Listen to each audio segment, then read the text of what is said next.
kitab Muntaqilat Thalibiyah tidak menyebut, kitab Al-Majdi tidak menyebut, abad ke-6 Sajarah Mubarakat tidak menyebut, abad ke-7 tidak menyebut, ke-8 tidak menyebut, 9 tidak menyebut bahwa Ubaidillah anak Ahmad bin Isa. Itu menunjukkan apa? Menunjukkan bahwa dia bukan anak Ahmad bin Isa. Kenapa tidak ditulis? Ya karena bukan anaknya. Karena tidak ada orangnya aja, tidak ada, gimana ditulis? Ada yang mengatakan kiai dari Banten, coba sebutkan abad ke-5 sampai abad ke-9 ulama siapa yang menolak Ubaidillah sebagai anak Ahmad bin Isa.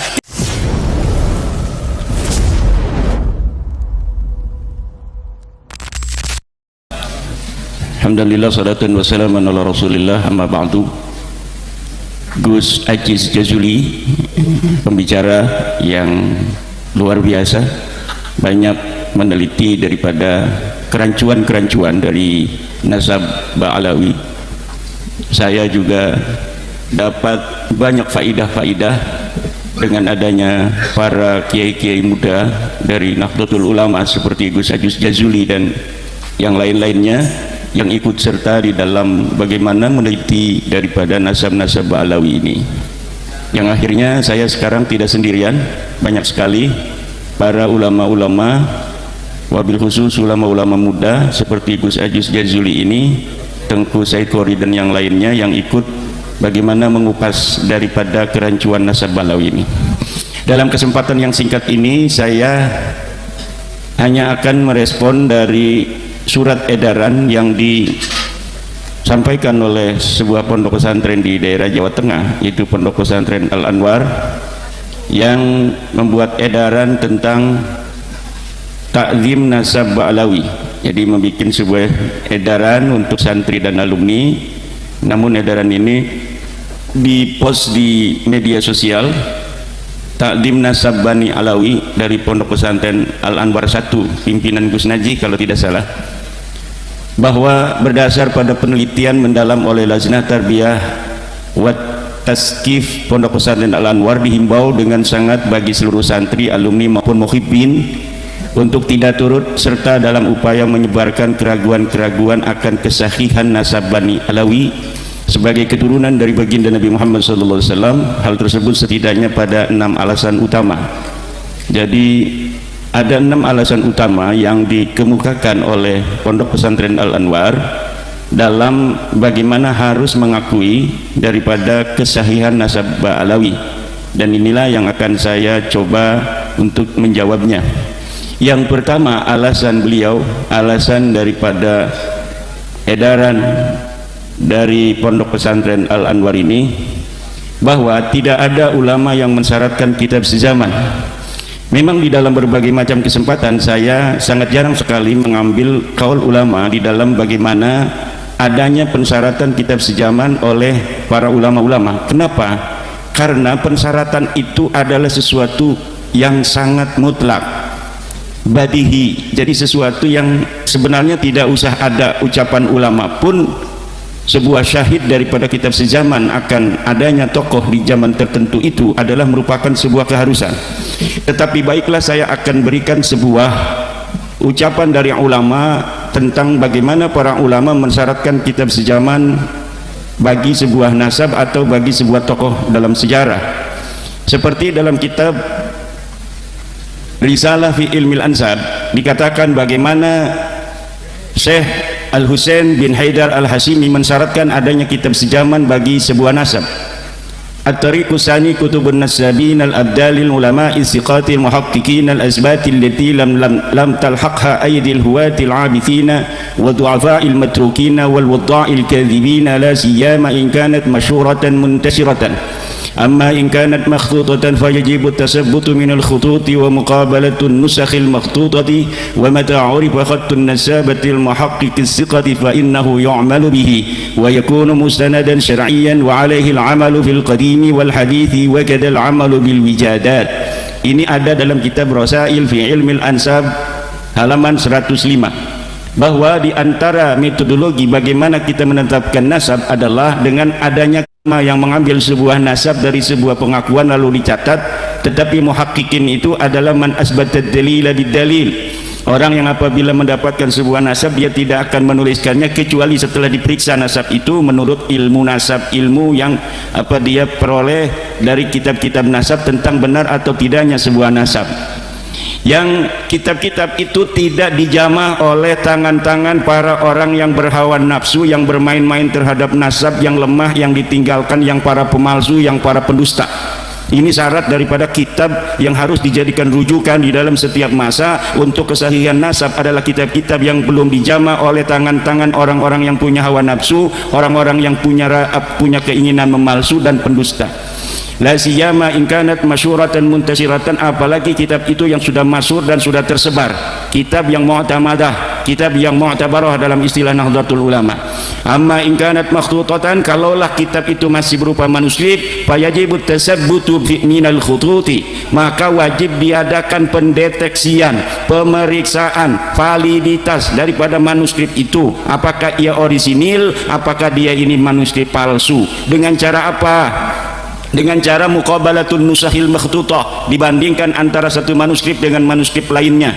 Manuskrip kitab As-Suluk misalnya ditulis oleh seorang penusah, kemudian ditulis lagi oleh seorang nasah, ditulis lagi oleh seorang nasah yang lain, kemudian dibandingkan mana yang kira-kira ini mu'tamadah, mana yang kira-kira sudah ada interpolasi, mana yang kira-kira sudah ada pemalsuan di sana. Wa mata urifa khattun nasabah, dan ketika sudah ada sebuah tulisan ahli nasab al-muhaqqiq yang dia itu ahli tahqiq dalam sebuah kitab yang dia bisa dipercaya kitabnya itu, fa innahu yu'malu bihi, maka kitab itu dijadikan rujukan. Fa innahu yu'malu bihi, maka kitab itu dijadikan rujukan. Seperti kitab Asy-Syajaratul Mubarakah yang telah ditahqiq, yang dikarang pada 593 Hijriah atau abad ke-6, dikatakan bahwa Ubaidillah itu bukanlah anak Ahmad, berdasarkan bahwa di dalam kitab itu disebutkan anaknya Ahmad bin Isa hanya 3, yaitu Muhammad, Ali dan Husain. Itu yu'malu bihi, dikerjakan karena apa? Kitabnya sudah ditahqiq. Wa yakunu mustanadan syar'iyyan, dan dia menjadi sandaran secara syar'i, wa alaihil amal, dan harus dilaksanakan, harus dijadikan rujukan fil qadimi wal hadis, baik untuk nasab yang dahulu maupun nasab yang sekarang. Demikian ada di dalam kitab Rasail fi Ilmil Ansab, bagaimana keharusan adanya saksian dari kitab sejaman itu disebutkan di dalam kitab. Contohnya adalah kitab Rasail fi Ilmil Ansab. Yang kedua adalah kitab dari Muhammad Mahdi Sayyid Hasan Al-Khurasani, namanya kitab Muqaddimah Al-Muntaqilah At-Talibiyah. Dikatakan di dalam kitab itu bagaimana kitab sejaman itu diperlukan. Sahihun nasabi huwa alladhi sabata 'inda an-nasabina bi syahadati wa qubila 'ala al-masadir an-nasabiyyah fa nassa 'alaihi suyukhun nasabi aw sa'irul ulama'il masyhurin bi taqwa wal wara'i wal amanati fa kana thabitan bil ijma'. Kesahihan nasab adalah yang telah tetap bagi para ahli-ahli nasab dengan apa? Dengan syahadah, adanya kesaksian-kesaksian. Wa qubila, dan dapat dirujuk alal masadirin nasabiyah, terhadap kitab-kitab nasab. Jadi dirujuk pada kitab-kitab nasab. Apabila ada susunan nasab kemudian dirujuk dalam kitab nasab, ditemukan dalam setiap masa dari nama-nama itu, misalnya untuk orang yang ada di tahun 2000 maka dilihat di dukcapilnya. Untuk yang itu dia hidup di tahun 1900, dilihat dalam kitab-kitab yang ada di tahun 1900. Untuk orang-orang yang hidup di tahun 1000 maka dilihat pada kitab-kitab yang ada dicetak di tahun 1000 atau ditulis di tahun 1000. Demikian seterusnya. Dan setelah diadakan pemeriksaan dari kitab-kitab nasab keturunan Rasulullah dari nasab Ahmad bin Isa, maka tidak ditemukan bahwa Ubaidillah ini sebagai keturunan Rasulullah. Ubaidillah ini adalah hidup di zaman atau di tahun 383. Dia meninggal tahun 383, berarti abad keempat. Tidak ada di abad keempat itu kitab-kitab nasab yang menyebutkan dia sebagai turunan Rasul. Tidak ada di dalam kitab-kitab nasab disebutkan dia sebagai anak Ahmad bin Isa. Nah, oleh sebab itu maka kitab nasab, apa yang dikatakan oleh edaran Pondok Pesantren Al-Anwar itu bahwa tidak ada pensyaratan dari ulama terhadap kitab sejaman, itu tidak benar. Karena ulama-ulama nasab jarang sekali membicarakan itu, karena memang itu adalah syarat utama yang sangat urgen sehingga tidak perlu dikatakan. Tetapi untung masih ada ulama yang mengatakan itu. Misalnya orang-orang yang ngaji kitab Tuhfatul Muhtaj nggak bicara lagi hal-hal yang sepele-sepele seperti yang ada dalam kitab Matan Takrib. Tetapi untung di dalam kitab-kitab gede itu masih ada yang bicara tentang furudul wudu dan lain sebagainya, sehingga nanti orang-orang bodoh tidak mengatakan ketika tidak disebutkan berarti itu tidak ada dan lain sebagainya. Ketika tidak disyaratkan berarti tidak menjadi syarat. Itu tidak demikian. Kenapa tidak disebutkan menjadi syarat? Karena memang itu syarat utama yang tidak perlu lagi disebutkan. Kalau saya ingin dikatakan saya hadir pada tanggal 12 November 2023 di Pondok Pesantren Buntet, maka saya harus mempunyai saksi internal dan saksi eksternal. Saksi internal saya adalah tadi saya foto-foto selfie. Saksi eksternalnya adalah youtuber-youtuber ini yang merekam keberadaan saya di Pondok Pesantren An-Nadwa Buntet. Kemudian setelah 100 tahun lagi, apabila ada orang mengatakan bahwa Imaduddin Usman berada di Buntet, maka ini bisa dirujuk benar ataukah tidak. Ketika dilihat di dalam tulisan-tulisan orang yang hari ini hadir, kemudian dia mencatat di dalam buku-bukunya bahwa saya menghadiri pada tahun 2023 tanggal 12 November di Pondok Pesantren Buntet, saya hadir di sana dalam acara Kongres 1 Perjuangan Wali Songo dan dihadiri oleh Ki Haji Imaduddin Usman Al-Bantani, maka itu sudah menjadi data sezaman karena ditulis oleh orang yang hadir pada saat saya hadir di sini. Itu namanya data primer. Kalau misalnya nulisnya besok, itu sudah data sekunder. Tanggal 12 hadir, kita nulisnya tanggal 13. Nah itu kan hafalan, ingatan bisa jadi benar, bisa jadi enggak, walaupun baru sehari. Tapi kalau setiap hari dituliskan, itu namanya data sekunder. Kalau yang nulis itu dia namanya data sekunder yang apa namanya internal. Kalau ditulis oleh orang namanya data sekunder atau data primer ya, data primer yang eksternal. Demikian.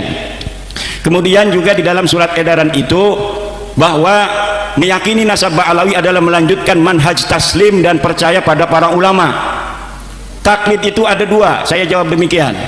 Pertama, taklid itu maknanya adalah al-amal biqaulil ghair min ghairi hujjatin minal hujjajis syar'iyyatil mulzimah, ay min ghairi dalilin qa'imin ala hukmihi au hujjiyatihi. Bahwa taklid yang pertama adalah mengerjakan ucapan orang lain tanpa hujah dari hujah-hujah syar'iyah yang menetapkan, tanpa adanya dalil sama sekali. Yang kedua adalah mengamalkan ucapan orang lain, seorang mujtahid, tanpa mengerti dalilnya. Dia tahu ada dalil tapi dalilnya nggak dimengerti oleh dia, tapi dia mengikuti. Nah yang pertama itu taklid yang tidak boleh. Taklid yang kedua ini boleh. Taklid yang pertama itu sudah tahu dia bahwa itu tidak ada dalilnya, lalu dia mengikuti, itu tidak boleh taklid yang demikian.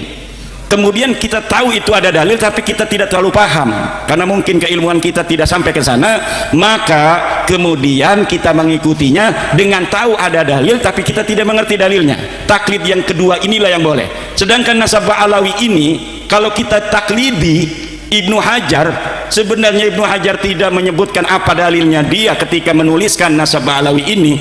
Bahkan beliau mengakui di dalam kitabnya bahwa beliau tidak bertemu dengan orang yang disebutkan itu. Yang diakui sebagai gurunya itu beliau tidak bertemu dengan ulama itu, Abu Bakar Al-Idrus. Lalu berdasar apa kita meyakini bahwa nasabnya itu sahih? Lalu kenapa Ibnu Hajar mencatat? Ibnu Hajar mencatat karena husnudzon, karena murid-muridnya daripada Abu Bakar Al-Idrus ini orang soleh-soleh, apalagi gurunya. Kalau gurunya soleh, masa iya dia itu apa namanya berbohong terhadap nasabnya? Lah itu tidak bisa kita jadikan sebuah rujukan karena Ibnu Hajar tidak menyebutkan hujiyahnya. Bagaimana dia menetapkan itu? Kalau seorang ulama mengatakan bahwa nasabnya sebuah kabilah ini adalah nyambung pada Rasulullah dikarenakan 1, 2, 3, 4 disebutkan alasannya, baru kita ikuti. Sedangkan Ibnu Hajar tidak menyebutkan alasan-alasan itu.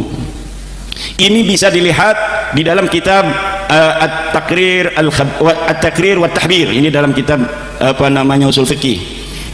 Kemudian ini masih ada waktu beberapa menit. Meyakini tidak disebut bukan berarti menafikan. Ini alasan dari PP Al-Anwar dengan dalil adamu dzikri la yadullu adama wuqu'i, bahwa tidak disebut tidak menunjukkan tidak ada. Kita jawab dengan dalil lagi, wujudul madluli mustalzimun liwujudid dalil wa qad ulima adamud dalil fayaqa'ul ilmu bi'adamil madlul. Adanya madlul ini cangkir, Liwujud mustalzimun itu menetapkan atau berkonsekuensi dengan adanya dalil. Waqad ulima adamu dalil, telah diketahui tidak adanya dalil. Fayaqaul ilmu bi'adamil madlul, maka kita telah meyakini bahwa tidak adanya madlul. Nih, kenapa cangkir ini ada? Karena cangkir ini kelihatan.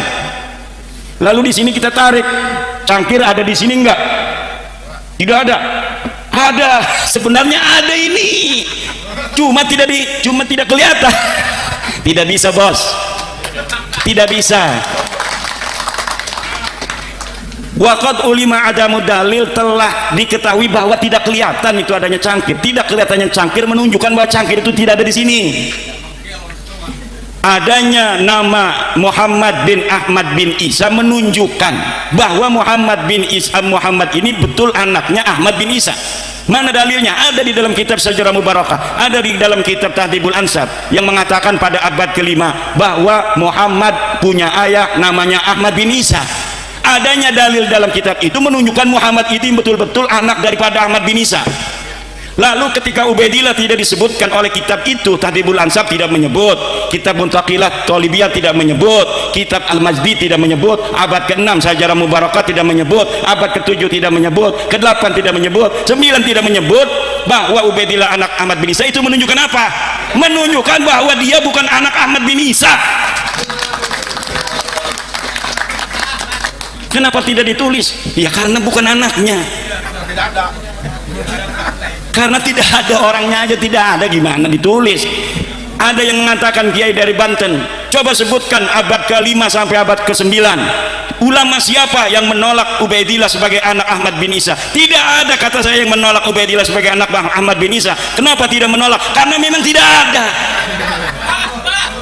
Bagaimana orangnya tidak ada kok ditolak? Menolak itu kalau ada misalnya ujuk-ujuk ada orang ngaku datang ke Cinangka, saya anaknya Kiai Yusuf Mubarak, cek Yusuf manusaha, enggak ada, enggak inget-inget punya anak dia. Kenapa ditolak sama Abah Yusuf? Karena dia ada dan mengaku. Nah kalau Ubaidillah kenapa nggak ada yang nolak itu selama 5 abad? Karena memang di abad ke-5 sampai 9 orangnya tidak ada, tidak tercatat dan tidak ada, makanya tidak ada yang nolak. Yang nolak itu sekarang, karena tahu kitab-kitabnya sekarang ditemukan. Kitab abad ke-5 ada, ke-6 ada, ke-7 ada, ke-8 ada, ke-9 ada, semua keturunan Ahmad bin Isa dicatat. Yang nggak dicatat cuma Ubaidillah. Menunjukkan apa? Karena Ubaidillah bukan anak Ahmad. Karena ini udah maghrib, pertanyaan-pertanyaannya ini mungkin nanti, ini juga belum selesai, ini masih banyak sekali dari Ponpes Al Anwar. Ada 6 poin, mungkin dalam kesempatan lain akan saya jawab. Demikian karena sudah. Alhamdulillahirrabbilalamin, akhirnya kita sudah bersama-sama menyaksikan, menyimak dan juga mendengarkan sebuah tayangan, sebuah video yang sangat menarik sekali untuk kita dengarkan, karena video ini masih belum selesai, yaitu mengenai nasab Ba'alawi. Apakah Ba'alawi itu keturunan dari Rasulullah atau Ba'alawi itu adalah mengaku bahwasanya cucu atau keturunan Rasulullah. Polemik tersebut sampai saat ini masih belum ada titik terangnya. Dan mungkin ketika kita mendengarkannya video ini dari awal sampai akhir, pasti kita akan berada di dua sisi, baik di pro maupun di kontra. Kalau kita percaya bahwasanya Ba'alawi adalah cucu Rasulullah atau keturunan Rasulullah, maka kita berada di posisi pro. Tetapi sebaliknya, ketika kita berada di barisan penolak seperti halnya Kiai Imaduddin, Haji Roma Irama, Gus Abbas dan sebagainya, maka kita akan kontra dan mengakui juga bahwasanya Ba'alawi bukanlah keturunan dari Rasulullah SAW. Jadi untuk Anda berada di sisi atau berada di posisi manakah? Apakah pro terhadap Ba'alawi atau kontra terhadap Ba'alawi? Silahkan tulis di kolom komentar. Mungkin cukup sekian video kali ini. Mohon maaf apabila banyak sekali kekurangan dan kekhilafan, dan terima kasih yang sudah menonton video ini dari awal sampai akhir. Dan untuk Anda yang baru bergabung di channel ini, jangan lupa dukung itu dengan cara subscribe, di like, di komen, dan di share agar kalian tidak ketinggalan video-video terbaru dari channel ini. Dan akhirnya wassalamualaikum warahmatullahi wabarakatuh.